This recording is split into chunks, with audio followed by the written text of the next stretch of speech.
Puji syukur kepada Allah kita panjatkan, kita boleh berjumpa bersama dalam Renungan Pagi Bersama di edisi Sabtu 6 November 2021. Kita siapkan firman Rut pasal 3 ayat 1 sampai 18. Mari kita berdoa.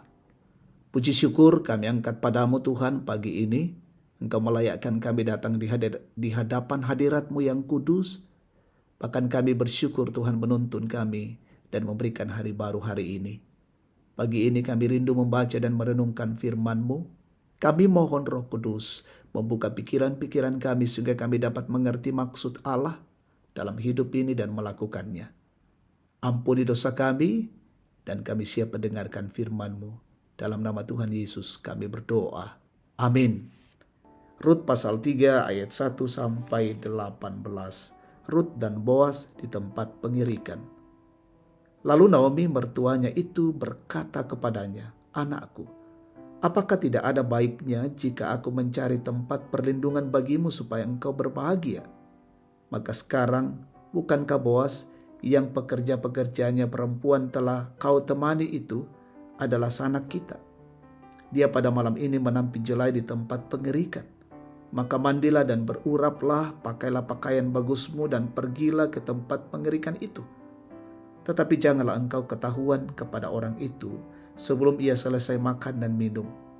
Jika ia membaringkan diri tidur, haruslah engkau perhatikan baik-baik tempat ia berbaring. Kemudian datanglah dekat, singkapkanlah selimut dan kakinya dan berbaringlah di sana. Maka ia akan memberitahukan kepadamu apa yang harus kau lakukan." Lalu kata Rut kepadanya, "Segala yang engkau katakan itu akan kulakukan." Sesudah itu pergilah ia ke tempat pengirikan dan dilakukannya tepat seperti yang diperintahkan mertuanya kepadanya. Setelah Boas habis makan dan minum dan hatinya gembira, datanglah ia untuk membaringkan diri tidur pada ujung timbunan jelai itu. Kemudian datanglah perempuan itu dekat dengan diam-diam, disingkapkannyalah selimut dari kaki Boas dan berbaringlah ia di situ. Pada waktu tengah malam dengan terkejut terjagalah orang itu, lalu meraba-raba ke sekelilingnya. Dan ternyata ada seorang perempuan berbaring di sebelah kakinya. Bertanyalah ia, "Siapakah engkau ini?" Jawabnya, "Aku Rut hambamu. Kembangkanlah kiranya saya melindungi hambamu ini, sebab engkaulah seorang kaum yang wajib menebus kami." Lalu katanya, "Diberkatilah kiranya engkau oleh Tuhan, ya anakku. Sekarang engkau menunjukkan kasih-Mu lebih nyata lagi daripada yang pertama kali itu. Karena engkau tidak mengejar-ejar orang-orang muda, baik yang miskin maupun yang kaya. Oleh sebab itu anakku, janganlah takut, segala yang kau katakan itu akan kulakukan kepadamu.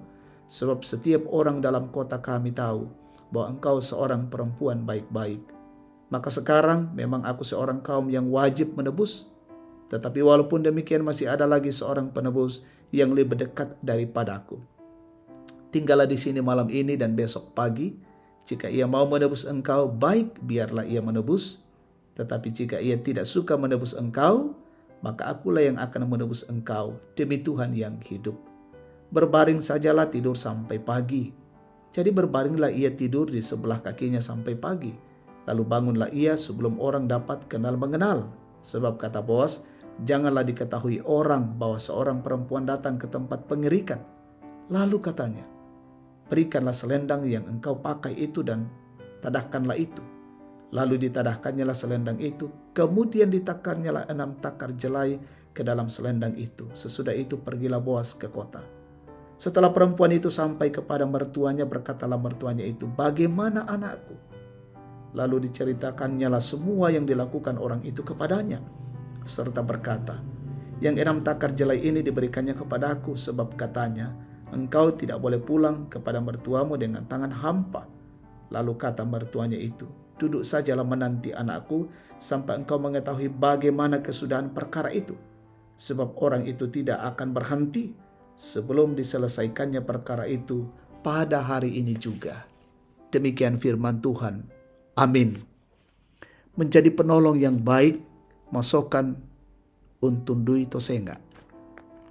Pernahkah seseorang datang meminta perlindungan terhadap Anda? Lalu bagaimana Anda memperlakukan orang itu setelah mengetahui masalahnya? Naomi memberi petunjuk kepada Rut agar Rut pergi ke tempat Boas pada malam hari bahwa setelah Boas tidur, Rut harus menyingkapkan selimut dari kaki Boas dan berbaring di sana. Ayat 4. Hendaknya dipahami bahwa tindakan Rut sama sekali bukan tindakan amoral, sebab ini adalah sebuah tindakan simbolik untuk meminta perlindungan Boas. Dengan tindakan itu, Boas menilai Rut sebagai perempuan yang jujur, sehingga Boas pun berjanji untuk menikahi Rut. Walaupun demikian, Boas tidak ingin bertindak gegabah, melainkan kepatuhan Boas terhadap hukum Allah memperlihatkan ketaatannya kepada Allah. Boas tidak sembarangan mengambil keputusan dengan semata-mata karena hasrat yang ingin segera terpenuhi, melainkan Boas mempertimbangkan apakah sudah sesuai dengan keadaan yang berlaku saat itu. Petunjuk Naomi kepada Rut ke tempat pengirikan milik Boas adalah tindakan yang biasa pada zaman itu. Demikian juga dengan tindakan Boas menebus Rut. Peristiwa Boas menebus Rut merupakan gambaran simbolik yang mengingatkan kita tentang bagaimana janji Allah menebus umatnya dari dosa. Boas dengan penuh kerelaan berkenan menebus Rut untuk mengangkatnya dari keterpurukan dan kemiskinan. Tindakan ini dapat kita maknai sebagai gambaran simbolik penebusan Yesus Kristus. Ia dengan kasih-Nya yang besar berkenan turun ke dalam dunia berkorban untuk menebus dan melepaskan kita dari kuasa maut. Karena itu jadilah penolong terhadap setiap orang yang membutuhkan pertolongan kita. Amin. Kita bersyukur, kita berdoa. Terima kasih ya Allah, firman-Mu pagi ini sungguh memberikan kesejukan bagi kami, menantang kami untuk boleh terus berkarya dan menolong sesama kami. Karena itulah yang Tuhan tuntun bagi kami, untuk terus berkarya dan menyatakan pertolongan bagi setiap orang. Bapa di sorga, kami berdoa perjalanan hidup kami hari ini. Tuntun dan peliharakan, berkati dan lindungi kami. Jauhkan dari setiap gangguan-gangguan dalam tugas, pekerjaan, pelayanan, usaha, dan aktivitas kami semua. Dan semuanya untuk kemuliaan bagi nama-Mu. Berkati jemaat Tuhan dimanapun berada. Mungkin ada yang sakit, ada yang berduka. Tuhan tolong kuatkan, hiburkan dan sembuhkan. Yang bergumul teguhkan, yang menikmati hari-hari tua ditopang oleh Tuhan, tetap sehat. Berulang tahun, mensyukuri setiap berkat-Mu dalam keberhasilan. Tuhan sempurnakan sukacita mereka. Dan kami berdoa untuk pemimpin kami di negeri ini, berikan hikmat, tambahkan hikmat, mengayomi kami masyarakat, dan menegakkan kebenaran keadilan negeri ini dalam kondisi sejahtera dan aman. Lindungilah kami hari ini, dan hidup kami menjadi hidup yang memuliakan Engkau. Ampuni dosa kami. Dalam nama Tuhan Yesus kami berdoa. Amin. Demikian kebersamaan pagi hari ini dalam renungan pagi. Tuhan memberkati kita semua. Salam sehat.